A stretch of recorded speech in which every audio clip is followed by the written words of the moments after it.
یہ ایام رمضان کے لیے 3 خاص دعائیں ہیں، ان کو زیادہ سے زیادہ رمضان میں پڑھیے گا اور کوشش کر کے اس کو زیادہ سے زیادہ لوگوں کے ساتھ شیئر کیجیے گا تاکہ آپ کی وجہ سے اور لوگ بھی اس پر عمل کر سکیں۔ پہلا عشرہ رحمت کا عشرہ ہوتا ہے، اس میں آپ کو جو سب سے زیادہ دعا پڑھنی چاہیے وہ یہ ہے، رب اغفر وارحم وانت خیر الراحمین۔ اس کا مطلب یہ ہے، اے میرے رب مجھے بخش دے، مجھ پر رحم فرما اور تو سب سے بہتر رحم فرمانے والا ہے۔ دوسرا عشرہ مغفرت کا عشرہ ہوتا ہے، اس میں جو سب سے زیادہ آپ کو دعا پڑھنی چاہیے وہ یہ ہے، استغفر اللہ ربی من کل ذنب واتوب علیہ۔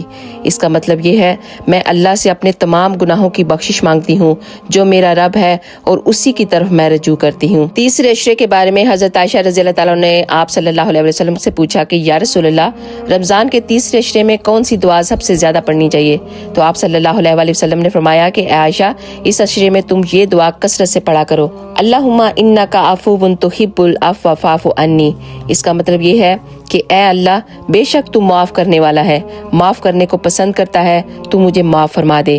اس کے ساتھ آپ کثرت سے یہ بھی پڑھیں، لا الہ الا اللہ، یہ افضل ذکر ہے، اور الحمدللہ رب العالمین، یہ افضل ذکر ہے۔ تو پلیز ان دعاؤں کو بالکل فرگیٹ مت کیجیے گا، ضرور عمل کیجیے گا اور زیادہ سے زیادہ شیئر کرنے کی کوشش کیجیے گا۔ جزاک اللہ خیر۔